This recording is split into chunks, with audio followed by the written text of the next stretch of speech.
Oh gitu Bu ya. Selama ini yang itu yang saya tidak pernah tahu. Oh. Pada saat di Kristen ada sesuatu yang mengganjal di hatinya Ibu gitu. Ini kok kayak gini ya, kok kayak gini ya. Gitu. Ada pertanyaan-pertanyaan kayak gitu nggak? Nggak pernah. Kalau ke gereja itu kan hanya yang pasti setiap agamanya mengajarkan kebenaran. Jadinya tuh saya itu nggak pernah apa dikatakan sama pendeta sama apa gitu. Jadinya waktu aku bertanya gitu apa namanya Isa dan Yesus itu sama, dan apa namanya di Al-Qur'an itu ibunya Yesus, Maria, Bunda Maria itu malah lebih dihargai daripada di Alkitabnya orang Kristen gitu loh. Oh iya baik-baik. Bang Juma mungkin ada tambahan? Iya, kalau Saya mau saudari tanya, kita. Iya, silakan Bang Andi, silakan. Mbak dulu sudah berapa lama murtad? 17 tahun. 17 tahun. Ada surat baptis, Mbak? Dulu ada, habis itu sekarang udah nggak ada, hilang. Ya kalau udah nggak ada berarti nggak perlu buat sertifikat. Kalau ada, Nggak perlu. nggak perlu ya. Nggak. Ya itu aja sih. Mm. Yang paling yang paling utama Anda kembali itu apa kira-kira? Yang kembali ke Islam ada momen-momen tertentu mungkin? Apa namanya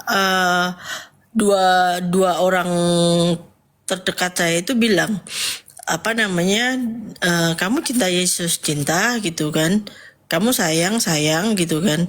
Terus habis itu orang Muslim itu bilang kita malah lebih sayang Yesus kalau apa namanya di Islam itu harus mengakui Yesus itu Nabi Isa gitu loh. Di situ saya baru tahu ternyata Nabi Isa sama Yesus itu sama.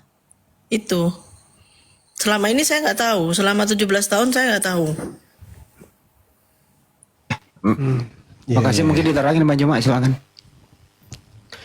Iya, sebenarnya Islam itu datang tujuannya untuk meluruskan ajaran Nabi Isa yang dibengkokkan kemudian oleh ahli kitab. Dalam hal ini orang-orang yang membuat makar tentang kenabian beliau di tengah-tengah Bani Israel. Jadi Nabi kita itu yang betul adalah Isa.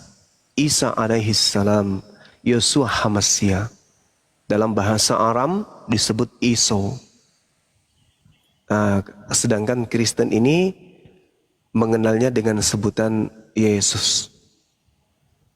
Nah, Al-Quran maupun kitabnya Kristen itu sendiri jelas ruang lingkup pengajaran Yesus atau Nabi Isa alaihissalam hanya bertumpu kepada satu golongan, yaitu Bani Israel saja. Di dalam Al-Quran surah As-Saf, di situ Allah menginformasikan kepada baginda Rasulullah Muhammad SAW bahwa wahai Nabiku, sampaikan kepada umatmu, sesungguhnya sebelum engkau aku mengutus seorang Rasul bernama Isa alaihissalam. Wa isqala Isa bin Maryam ya Bani Israel inni Rasulullahi ilaikum. Jadi Nabi Isa berseru, wahai Bani Israel, sesungguhnya aku ini adalah Rasul, utusan Allah untuk kalian. Itu kata Quran. Tetapi kemudian di dalam Bible emang ada ucapan itu? Ada.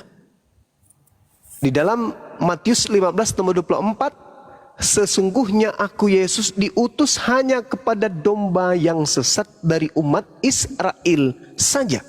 Bahkan di dalam Matius 10 nomor 5 nomor 6, Yesus berpesan kepada ke-12 muridnya agar muridnya itu jangan ke bangsa lain, tetapi datang kepada bangsa Israel saja. Jadi Nabi Isa, Yesus itu spesial diutus untuk Bani Israel. Lalu dari mana Kristen ini? Nah, kalau kita menjawab dari Bible, maka Yesus menceritakan itu kemudian dalam Matius 7 nomor 15 sampai nomor 23. Waspadalah kepada pengajar-pengajar. Waspadalah kepada pengajar yang datang kepadamu nyamar seperti domba padahal mereka itu adalah serigala yang buas. Jadi ada kelompok di luar daripada domba Bani Israel yang akan datang menemui murid-murid Yesus dan mengaku mereka adalah pengikut Yesus padahal bukan. Mereka adalah serigala.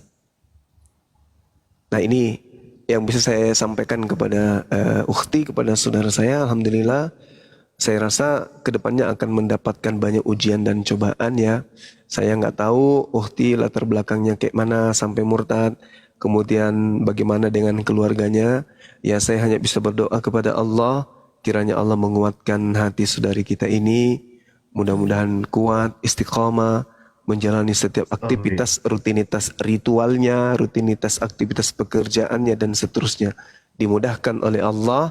Dan pesan saya, sering-seringlah bergabung dengan orang-orang yang memiliki kegiatan keagamaan Islam.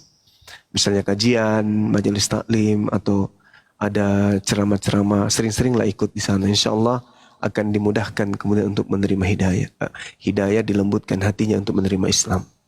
Gitu, Ukhti Monika. Ya Bu Monika, saya boleh tanya-tanya lagi nggak Bu? Mohon Boleh. maaf sekali nih.